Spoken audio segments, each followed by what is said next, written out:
de alguna manera hemos escuchado hablar del asma, o porque usted la sufre, o porque un niño suyo la sufre, o porque algún amigo mantiene el inhalador para arriba y para abajo. Entonces, de alguna manera el asma es una situación, una condición de la salud que conocemos. Pero hoy, en Sana que Sana, la vamos a conocer más a fondo, de la mano de un experto en este tema, el médico internista neumólogo Diego Miguel Celis Mejía. Doctor Diego Miguel, bienvenido, ¿cómo le ha ido? Olga, muchas gracias por la invitación y a todos ustedes, buenos días. Neumólogo, es especialista en toda esta parte. ¿De dónde hasta dónde es especialista usted, doctor Diego? Pues los neumólogos nos entendemos con las enfermedades de la parte respiratoria. Eso incumbe o incluye los pulmones, la pleura, una parte que hay entre ambos pulmones, que es el mediastino, las vías aéreas superiores, y ahí incluye también las enfermedades respiratorias asociadas al sueño. Perfecto.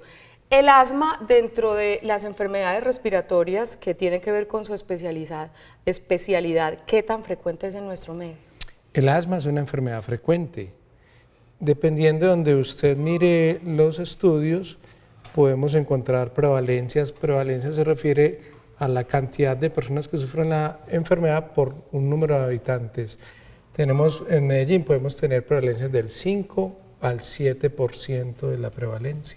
¿Y eso es alto? Claro, eso significa que más o menos de cada 100 personas, 5 a 7 padecen asma. Eso es una cifra importante. Una cifra importante. Y de ese porcentaje que usted nos habla, doctor Celis, ¿la sufren más, si podemos utilizar este término, niños o adultos? Bien, dijéramos que el asma es una enfermedad que es transversal. Eso significa, cuando hablo de transversal, es que coge todas las edades. Y de alguna forma podemos ver que el grupo de los niños pueden tener con mayor frecuencia asma. Eso no significa que en la vida adulta no se vea asma. Si fuéramos a diferenciarlo por edades, de pronto en la infancia el asma es más prevalente, o sea, es más frecuente que en la vida adulta. Perfecto. Al doctor Diego Miguel lo invitamos a que se siente y si le parece, mientras se va sentando, me va contando quién es esta hermosa dama que nos va a acompañar durante el programa. Se va a relajar, tranquiliza, porque vamos a hacer una tertulia saludable muy rica. Doña Elizabeth. ¿Quién es doña Elizabeth, doctor Diego? ¿Quién soy yo? Una ama de casa. Ajá.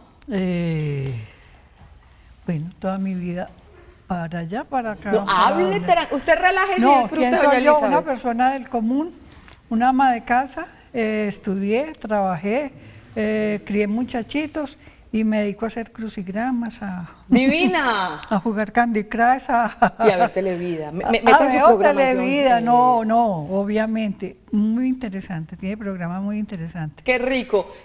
Y es paciente del doctor Diego Miguel, ¿por qué? Hace ya varios años que tengo el honor y el gusto de tratarla en la consulta mía. Elizabeth llega a mi consultorio hace varios años porque tenía un asma que estaba bastante descompensada. Como hablábamos ahora fuera de cámaras, se le empezó a estudiar, se empezó a tratar y por fortuna hoy por hoy goza de un control bastante adecuado y óptimo de la enfermedad. Vamos a conocer a lo largo del programa el testimonio de doña Elizabeth Crowe. Ese apellido tan pinchado, ¿de dónde es? Es del norte de Irlanda, de Belfast. Elizabeth Crowe. Es una mujer que tuvo que lidiar ¿cuántos años con el tema del asma? Toda mi vida, desde que tengo uso de razón. Desde pequeñita tenía asma. No existían inhaladores. Mamá, yo no sé qué se inventaba, ella me ponía unas cosas de penca sábila. Ella... Le ponían a uno a respirar encima de la olla con eucalipto. No, eso no lo hacía, que porque era muy dañino, porque el calor en los bronquios, que no que era hasta, mamá era tan inteligente.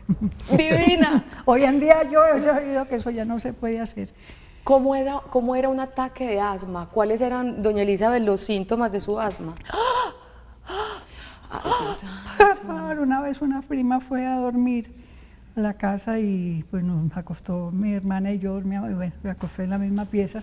Al otro día no pude dormir porque tuve un zancudo encima toda la noche y era la respiración mía toda la santa noche, era una cruz. Uno no tiene conciencia y uno como chiquito va superando eso. Pero entonces entraba en una crisis y lo mandaban a uno, primero iba donde Ulpiano Echeverri, Ulpiano, era el único neumólogo de Medellín. Entonces siempre me mandaba un Celestone y chaquete. Yo ya lo último estaba así en crisis y me iba para la farmacia y Campillo me ponía. Muy bien. Seguiremos con el testimonio de doña Elizabeth, que como siempre tiene un final feliz, porque aquí en Sana que Sana lo que nos gusta hacer es hablar, plantear la problemática, plantear la enfermedad, pero dar alternativas y traer testimonios latentes de que es posible salir adelante a pesar de ese tipo de diagnósticos. Comencemos a desarrollar el tema de asma con el doctor Diego Miguel Celis, partiendo de la siguiente pregunta que vamos a ver aquí, doctor. Hola, mi nombre es Alberto Arbeláez Ramírez. La pregunta es, ¿por qué se produce el asma? Pregunta sencilla y simple para arrancar. ¿Qué es el asma y por qué se produce, doctor? Muy bien. La enfermedad asma es fundamentalmente una enfermedad de las vías aéreas, o sea, de los bronquios. ¿Y en qué consiste? Es un desorden inmunológico, ¿sí? Cuando hablo de inmunológico es mediado por las células de las defensas que están en las vías aéreas y otras células que están allí que son las células de inflamación que por alguna razón se van a activar y van a producir que los bronquios se cierren y se cierren anormalmente y eso hace que las personas empiezan a tener dificultad para respirar y van a manifestar una tos que en principio es una tos seca. En la medida en que va evolucionando ese compromiso del cierre de los bronquios, van sintiendo una opresión torácica, una dificultad para respirar y van empezando a sentir lo que ahorita describía Elizabeth como un zancudo o un pito o un gato, Silbido. Y es un silbido en el pecho, que técnicamente nosotros lo llamamos sibilancias, la presencia de sibilancias. De manera que es esa tríada, tos, dificultad para respirar y silbadera de pecho. Perfecto. Eso es fundamentalmente ocasionado porque las células de los bronquios se activan ante condiciones que pueden ser inesperadas y hacen que las vías aéreas se puedan cerrar, ¿de acuerdo? Un ataque de asma, doña Elizabeth, sucede, va a poner un ejemplo de lo que usted recuerda cuando lo vivió, porque ya felizmente no lo vive. Y es, puede sucederle varias veces en la semana, varias veces en el día. ¿Qué tan frecuente le ocurrían esas crisis de cuando asma? uno entra en crisis, usted puede estar bajo su asma y bueno, irla manejando, pero si usted entra ya en crisis, que es cuando ya empieza la cosa cerrada de esos bronquios, a usted no le entra aire, usted ya no puede caminar ligero, entonces ya se demora un ratico para volver a salir. Claro que esa droga, la cortisona, es maravillosa para eso, es lo único que lo saca a uno de una crisis de esa. Doctor, dígame. No, lo maligno que dicen que es el abuso de la cortisona, como fue el caso mío. Ahorita vamos a hablar de eso, doctor. Las crisis asmáticas, depende de cada paciente, pero se pueden presentar varias en un día o son más espaciadas. ¿Cómo es eso? Sí. Los episodios de ataques de asma, ¿sí? Ataques de asma o crisis de asma pueden ser larvados en su comienzo, entonces de manera que un paciente puede comenzar a enfermarse inicialmente con una tos, después va evolucionando con la sensación de opresión y después ya llega un momento que es declarado de dificultad para respirar. En ese orden de ideas, eso puede ser de minutos a horas o días, ¿de acuerdo? De manera que hay pacientes que uno podría decirles, ¿y hace cuánto comenzó? Y el paciente le va a citar a uno, le va a mencionar, desde hace 2, 3, 4 días vengo así, o una semana vengo descompensado, hasta que al final desboca, no necesariamente en un estado de ataque, sino en una condición de asfixia que el paciente no lo tolera. Hay unas formas de asma que es una forma que nosotros llamamos asma brittle, ¿sí? Es una asma que es relativamente peligrosa porque se instala de una forma súbita y puede ser en cuestión de 5, 10, 15 minutos que se desarrolla el ataque de asma y puede costarle la vida al paciente o un paro respiratorio y ser necesario una intervención urgente en un paciente de estos. Muy bien. Seguimos desarrollando nuestro tema. No les he invitado a que participen en nuestra línea de WhatsApp. Ustedes yo creo que ya se la saben, pero se las repetimos, es el 305-316-6560, la están viendo en pantalla, 305-316-6560. Inquietudes o aportes con relación a nuestro tema de hoy en Sana que Sana, que es el asma, bienvenidos entonces en esta línea. Y hablando de inquietudes, la siguiente que va para el doctor Diego Miguel. Hola, mi nombre es Ángela María Martínez. El asma es una enfermedad pasajera porque hay personas que la tienen siempre. ¿Es crónica el asma o algunas personas les dan de vez en cuando esos ataques? Bien, eso es importante también definirlo. Es muy diferente la definición de broncoespasmo. Broncoespasmo, nosotros en el argot médico lo llamamos a esa condición de cierre de las vías aéreas. Y un broncoespasmo puede obedecer eventualmente a que uno le dé un cuadro gripal. Entonces, muchos hemos padecido durante un cuadro gripal, un cuadro de broncoespasmo.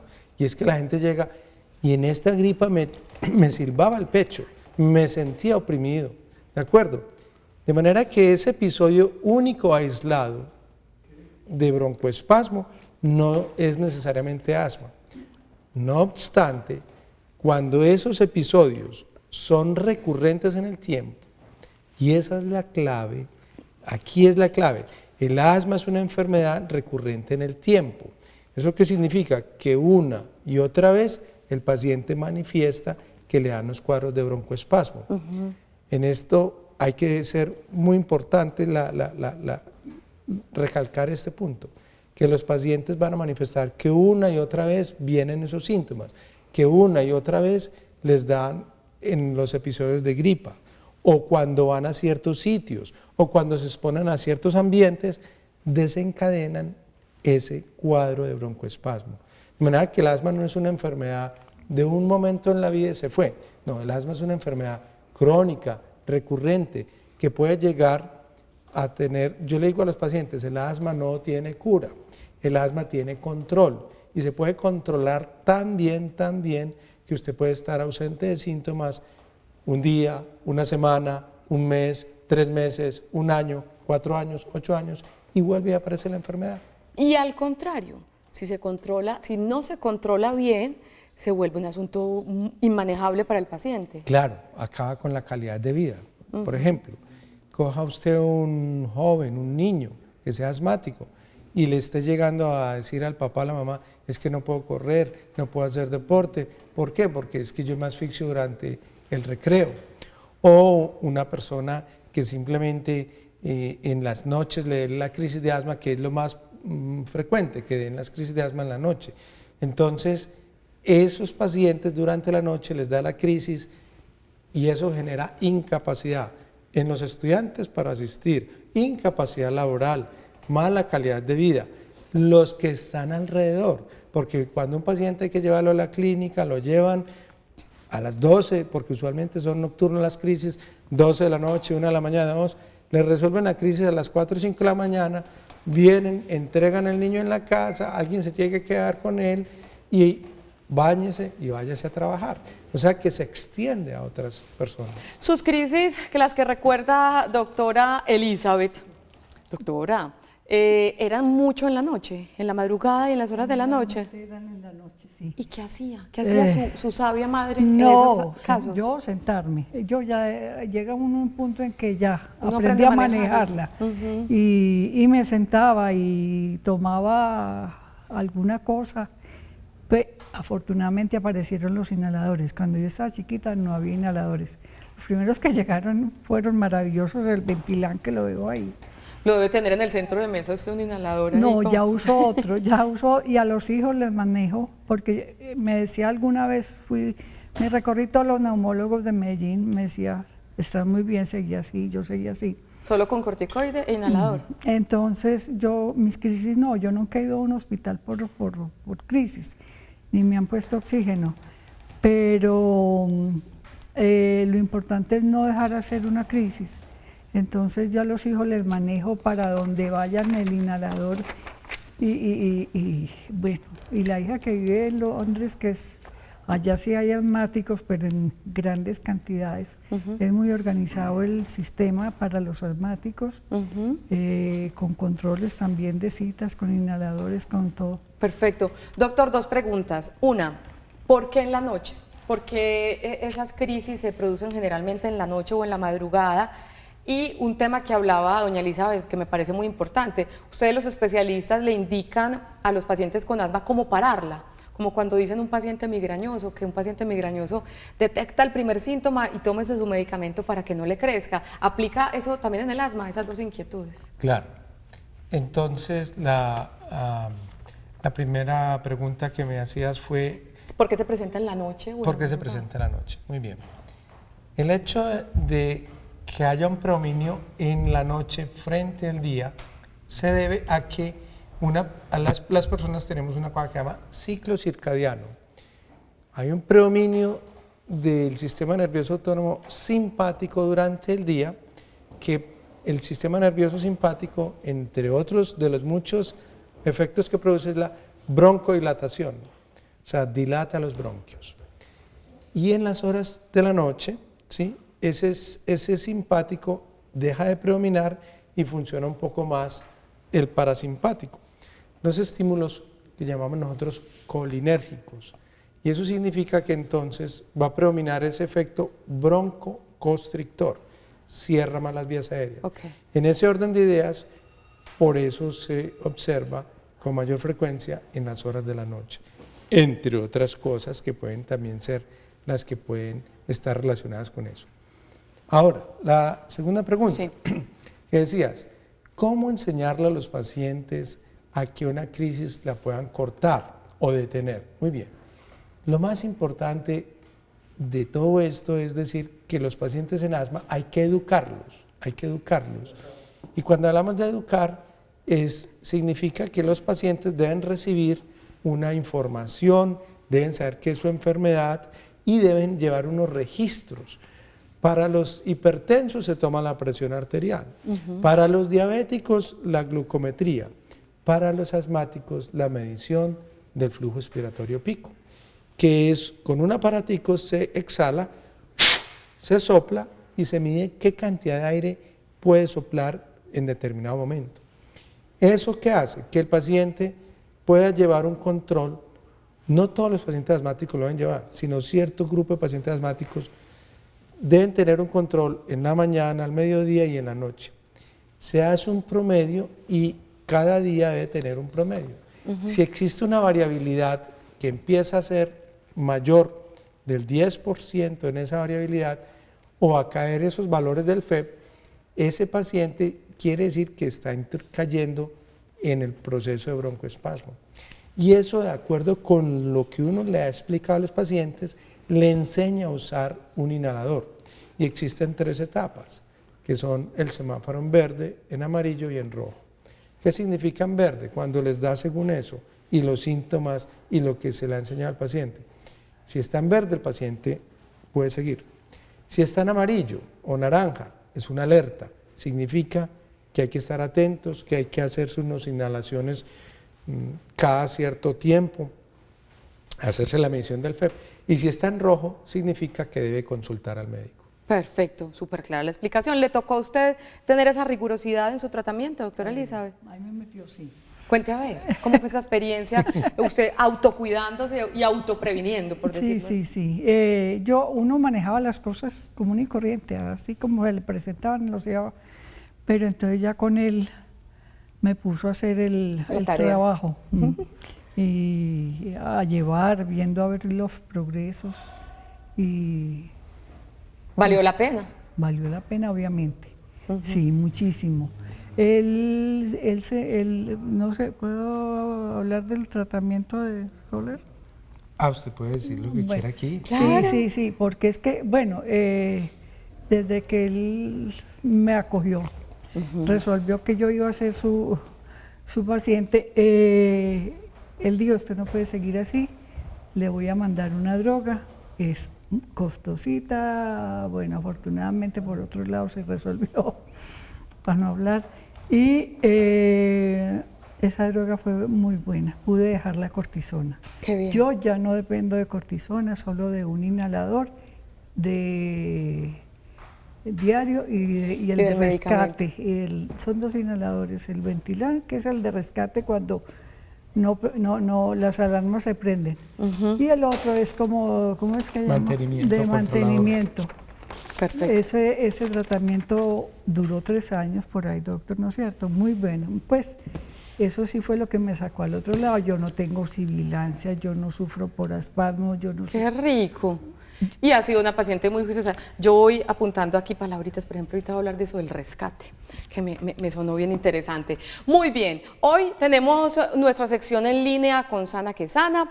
Vamos a establecer comunicación vía Skype con un médico alergólogo que se llama Edison Morales, quien va a estar unos minuticos compartiendo su punto de vista frente al asma y su relación con las alergias. En línea con Sana que Sana.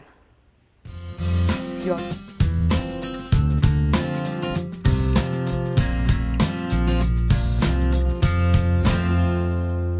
Doctor Edison, ¿cómo le ha ido?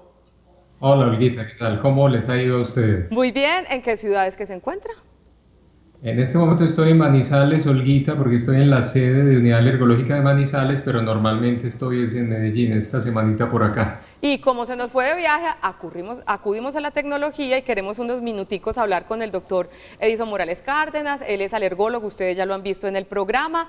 Hemos estado hablando con el doctor Diego Miguel Celis, Edison, sobre el asma en términos generales, y no había tocado el tema que lo quería tocar contigo, de esos factores desencadenantes del asma relacionado con las alergias. ¿Qué nos puedes decir al respecto, Edison? Claro, Olga, claro. Bueno, ante todo un saludo a Diego, que hace días no nos veíamos, pero nos vemos ahora por este medio. Ok. En cuanto al asma y la parte alérgica, lo primero a decir es que un gran porcentaje de los pacientes asmáticos tienen una alergia de base que actúa como desencadenante del asma.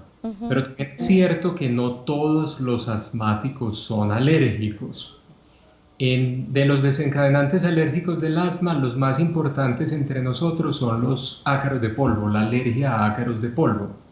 Aunque también hay otros desencadenantes del aire, obviamente, las mascotas, la alergia al perro, al gato.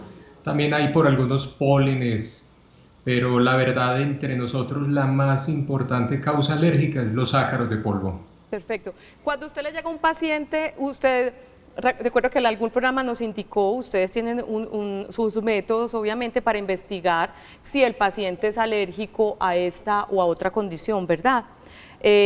Por ejemplo, si un desencadenante son las mascotas, ustedes pueden llegar a la conclusión de es alérgico a un gato, es alérgico a un perro y esto puede desencadenar el asma, doctor Edison.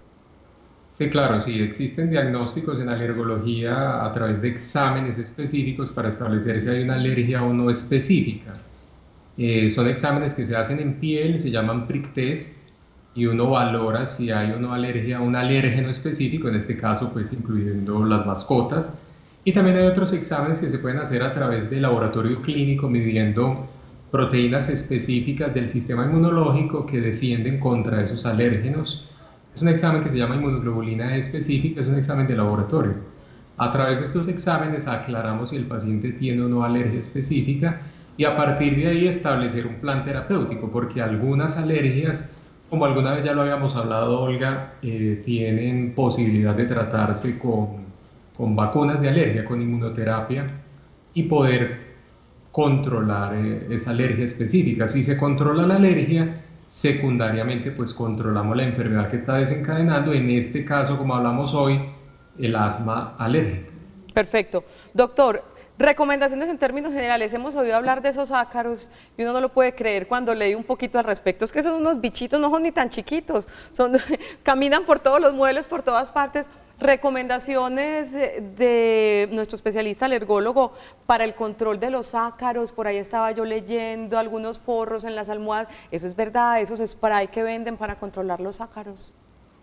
Sí, pues los ácaros de polvo son ubicuos, es lo primero que hay que entender.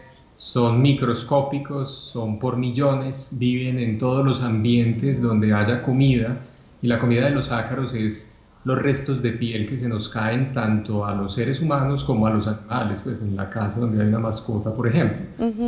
El control de ácaros se puede hacer para disminuir la población, pero no es cierto que podamos eliminarlos absolutamente y no exponernos, eso es una mentira. Y hay cositas que ayudan a disminuir esas poblaciones de ácaros, como el usar forros antiácaros en colchones, en almohadas. Hay insecticidas para ácaros que lo venden en los supermercados y sirven para disminuir esas poblaciones en esos lugares donde más viven, el colchón, la almohada, el mueble, el tapete, etc. A veces también sirve no usar la escoba para barrer, sino mejor la trapeadora húmeda y así recoger el polvo en la trapeadora húmeda, sacudir con trapos húmedos, no con trapos secos.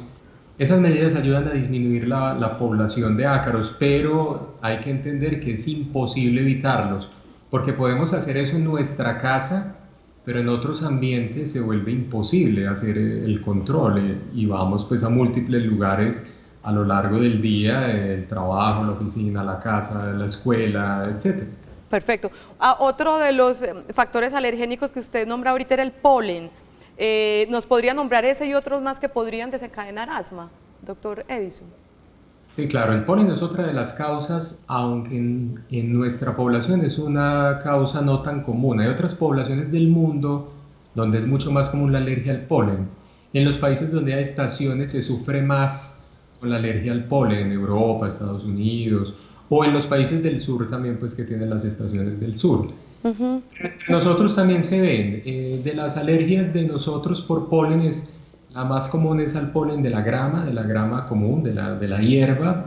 También hay alergia a algunos pólenes de algunos árboles, algunas variedades de pino ciprés. También existen, no son tan comunes, pero las hay. Y fuera de los pólenes, la otra parte de la pregunta que me hacías, también hay alergia a algunos hongos medioambientales que pueden originar pues también problemas alérgicos. También hay alergia a las cucarachas, de cierta manera común, además pues de la de los ácaros y las mascotas. Y en la alergia de cucarachas lo importante a saber es que no es la alergia al animalito vivo caminando, a la cucarachita, sino al polvillo y a los restos que deja la cucaracha en los ambientes donde viven ellas, producto de sus heces o de cuando ellas mueren y se vuelven polvo, ese polvillo de cucaracha en el aire. Cuando el paciente alérgico también lo respira, le desencadena las reacciones alérgicas, en este caso el asma, pero pues también la rinitis, la alergia ocular, la dermatitis atópica y otras manifestaciones pues de la alergia. En ese caso la limpieza sería la recomendación muy importante, el aseo y la limpieza supremamente rigurosa. Claro, con lo de las cucarachas sí, claro, y la fumigación para disminuir la población de cucarachas. Es cierto que la cucaracha es ubicua también como los ácaros, y pues hay que hacer un control ambiental para disminuir la población, fumigaciones periódicas y obviamente el aseo. Y el paciente que se sabe ya es alérgico, pues evitar los ambientes ricos de cucarachas que nunca se asean. Un sótano, un zarzo, un ático, un cuarto útil que nunca se abre, la casa abandonada que vamos a visitar alguna vez al año, etcétera. Pues cosas, esos ambientes para ese tipo de pacientes, pues obviamente debe evitarlos al máximo posible para no exponerse al alérgeno. Doctor Edison, pues yo le agradezco mucho hacernos estas claridades, vamos a hablar de asma, me parece muy interesante haberlo complementado con el tema de las alergias y qué mejor que con usted, el doctor Edison Morales Cárdenas, médico alergólogo. Muchísimas gracias por estar con nosotros y feliz resto de viaje, doctor. Es con mucho gusto, Olguita. Un saludo para todos, que estén bien. La próxima lo tenemos aquí en el estudio sentado con nosotros. Nosotros vamos a nuestra primera pausa. Hoy estamos en Sana que Sana, hablando sobre asma con el médico neumólogo Diego Miguel Celis Mejía, con el testimonio en positivo de una paciente que pudo controlar su asma de la mano de un especialista, con mucho juicio y rigurosidad en su tratamiento. O sea que si usted de pronto tiene esas crisis que ahorita nos describía doña Elizabeth, póngase las pilas, porque ella es un testimonio de que se puede tener calidad de vida y controlarlas si uno es capaz de cuidar su salud. Vamos a nuestra primera pausa. Cuando regresemos seguimos hablando de asma en Sana que Sana. Recuerden que tenemos nuestra línea de WhatsApp abierta, que es el 305-316-6560. Ya volvemos.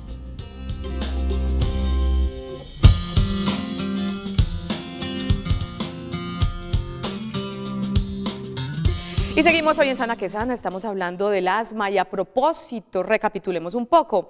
El asma es la inflamación de las vías respiratorias. Los músculos que rodean estas vías se tensionan y su revestimiento se inflama, lo cual reduce la cantidad de aire que éstas pueden transportar. Recuerde que si usted quiere repetir este contenido de Sana que Sana o también compartirlo con alguna persona, pueden ingresar a YouTube. Cuando ya están en YouTube, ingresan a Canal Televid. Van buscando, como lo estamos viendo en pantalla, y llegan a programa Sana que Sana. Allí, más o menos 8 días después de emitido el programa, se va a publicar el tema. Este se va a llamar asma y ustedes dentro de 8 días pueden encontrarlo para repasar estos contenidos. Continuamos hablando con el doctor Diego Miguel Celis Mejía y con Elizabeth Crow, ¿cierto? Elizabeth Crow, esta mujer que nos ha compartido un testimonio esperanzador y muy bonito frente al manejo del asma. Llegó entonces usted a manos del doctor Diego Miguel Celis, tiene otro tratamiento, nos contaba ahorita con inhalador, con un medicamento que le ha sido hoy en día. ¿Cómo es su vida? ¿Qué ha podido empezar a hacer que de pronto antes se limitaba por esos ataques de asma tan incómodos?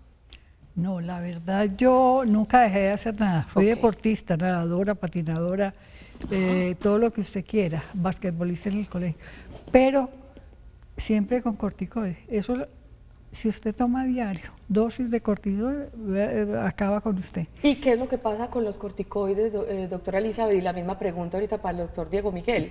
Para todo inciden los huesos, la osteoporosis, yo creo que este degeneramiento de la piel tiene que ver con eso, ¿o no? Sí, ¿no es cierto? ¿Qué es lo que pasa con los medicamentos corticoides, doctor? Bien, muy importante dejar en claro, los corticoides son un medicamento excelente en el tratamiento del asma, pero bien manejado. El problema es el uso liberal o un uso desorganizado de ese medicamento. Entonces, cuando las personas se dan cuenta que les funciona, piensan que se pueden tomar eso como si fuera un vaso de agua. Y eso tiene muchos efectos secundarios. Y ahí es donde empieza el problema. Los corticoides son salvadores en muchas enfermedades, entre ellas en el asma. Pero un corticoide mal usado produce aumento del azúcar en sangre, retención de líquido, acné, estrías en la piel, debilitamiento de los huesos, o sea, produce osteoporosis, puede producir hipertensión, cataratas, disminuye las defensas, entre otras cosas, muchas más. A ver, ¿y cómo le pregunto esto?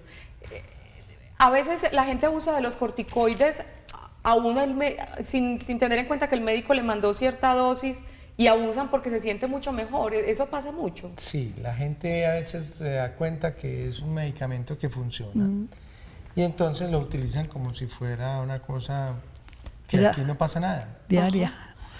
Y eso tiene sus efectos secundarios que pueden tener, pues, cosas muy, muy deleterias en el organismo. Y es que no sabía cómo preguntarle a esta parte sin ánimo de ofender. O también a veces los médicos abusan recetando corticoides. Puede pasar.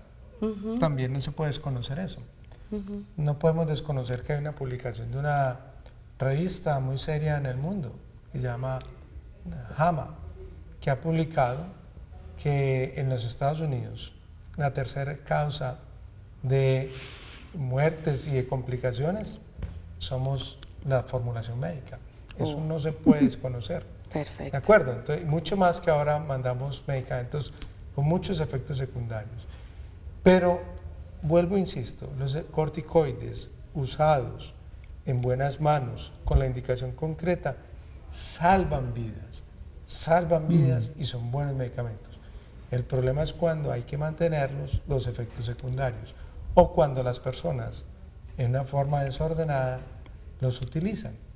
Y efectivamente puede haber, no creo que sea el grueso de los médicos, pudiera haber alguna pequeña cantidad de médicos que los formulan inadecuadamente. Pero dijéramos que el grueso, la inmensa mayoría, lo formulan con un criterio juicioso. Perfecto, doctor. Tenemos inquietudes a través de nuestra línea de WhatsApp, 305-316-6560. Vamos con esta, doctor. Buenos días, mi nombre es Luz, estoy en Manizales. Un abrazo muy grande para ti y para todos los manizalitas. Yo me volví asmática ya grande. Fui rinítica de pequeña, hoy en día uso Symbicort, estoy en control, me enviaron una radiografía de tórax, me salió un quiste esplénico en el hipocondrio izquierdo. ¿Me podrían decir si eso puede ser por el consumo de los inhaladores, por el uso de los inhaladores? No, no tiene nada que ver. Y hablemos de qué es el hipocondrio izquierdo. Es esta parte el abdomen se divide en 9 cuadrantes, ¿cierto? Entonces, este cuadrante, perdón, en 9 fichas, por llamarlo así. No pueden ser 9 cuadrantes, son 9 puntos del abdomen. Y este que sería el superior izquierdo es el hipocondrio izquierdo. No sé cómo lo verían en una radiografía un quiste esplénico, no sé cómo, pero bueno, supongamos que así se pudiera haber dicho. Usualmente se ve más ecográficamente o se ve tomográficamente, ¿de acuerdo? De manera que no tiene nada que ver con el uso del medicamento. La respuesta es que no está relacionado esta situación con los inhaladores. Otra inquietud.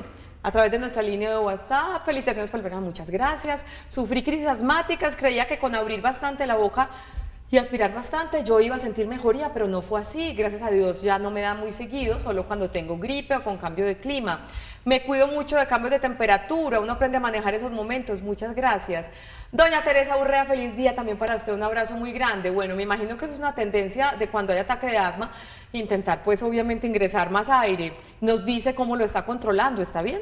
Todo bien, yo creo que ahorita hacía mención, educación en asma es fundamental, educación en asma, saberle, es clave, y repito eso, mire que lo he dicho con mucho ahínco, es porque nosotros los médicos tenemos que gastarnos el tiempo en enseñar al paciente a usar un inhalador, ¿sí? Si un paciente no usa bien el inhalador, no está haciendo nada.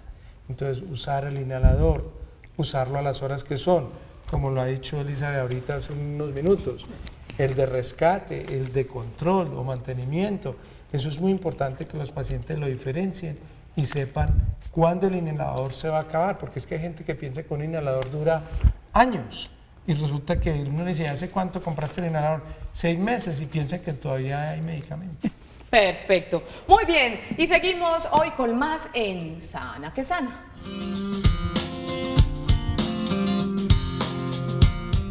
Y seguimos hoy en Sana que Sana hablando sobre el asma. Algunos desencadenantes del asma: moho, polen, humo, emociones fuertes, infecciones respiratorias, ácaros y animales. Doctor, ¿las emociones fuertes pueden desencadenar un ataque de asma? Sí. Es válido.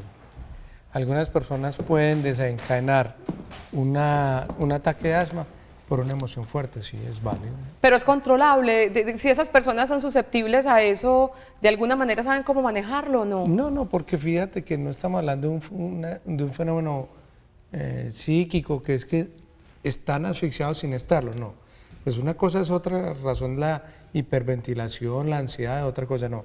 Pero sí pueden haber momentos en que una persona con asma, un estado de estrés, le puede generar un cuadro de broncoespasmo. Sí, sí lo hay. Es posible, perfecto. Profesora Elizabeth, ¿me enseña a usar los inhaladores? ¿Usted cómo los utiliza? Lo que pasa es que no mantengo sino aquí. Supongamos que está aquí en su manito el inhalador.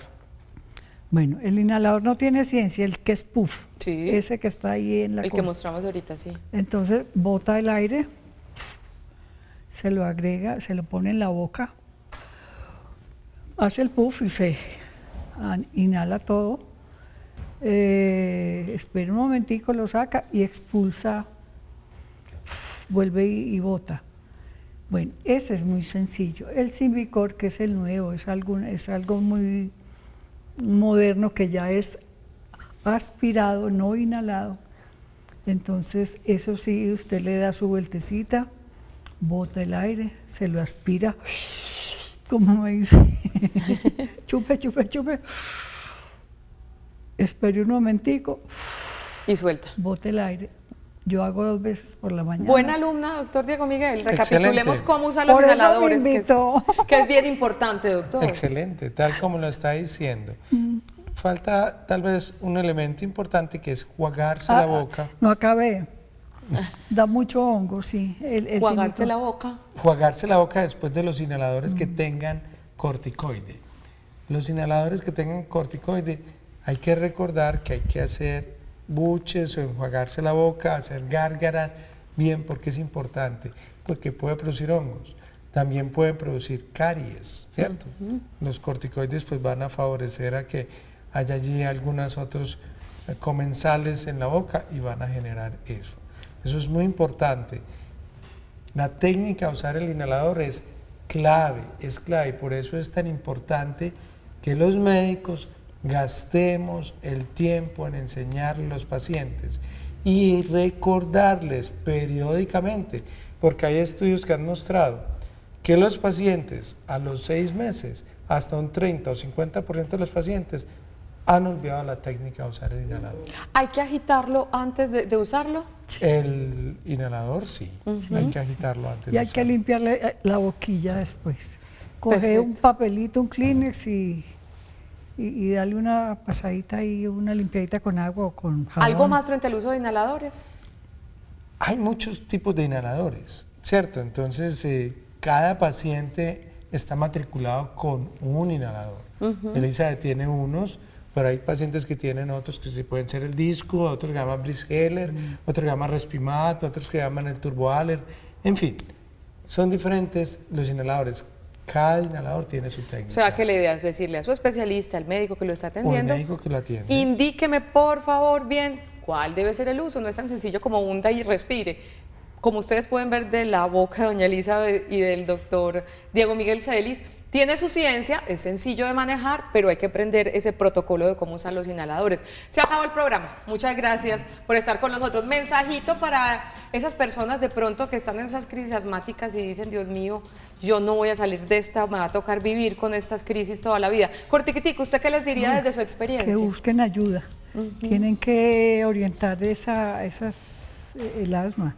Y lo ideal es buscar un médico, un especialista que le diga qué inhaladores, que estudie cuál es su caso, que le diga cuáles son los inhaladores y que siga una constante, una Tratamiento riguroso, sí, juicioso. es muy importante. Doctor, mensajito final. En concordancia con lo que dice Elizabeth también, el asma tiene tratamiento, los pacientes se pueden controlar mucho y finalmente repetir, la educación en asma es clave. Perfecto. Y terminamos este programa mostrando esta hermosísima Divina. Virgen Pileta. Ustedes pueden echar agüita a los pies de la Virgen María, es un producto que les ofrece el canal Televid y como siempre promocionamos este libro maravilloso. A su hermano le encantó, creo que incluso lo compró. El libro En Sintonía con Dios. Son frases maravillosas extractadas de homilías de los sacerdotes que nos acompañan celebrando la misa en el canal Televid. Son frases que llegan al alma, un montón de perlas espirituales deliciosas que ustedes pueden encontrar. Ambos productos en el 322-9050, opción 1, Virgen Pileta y el libro En Sintonía con Dios. De nuevo, muchas gracias a mis invitados. ustedes. Mañana en Sana que Sana vamos a hablar de un término que pocos conocen, la primera parte, halitosis, sinónimo, mal aliento. Mañana vamos a hablar de este tema que es importante tratarlo para contarles que hay solución. Hasta mañana, feliz resto de día, Sana que Sana, chao.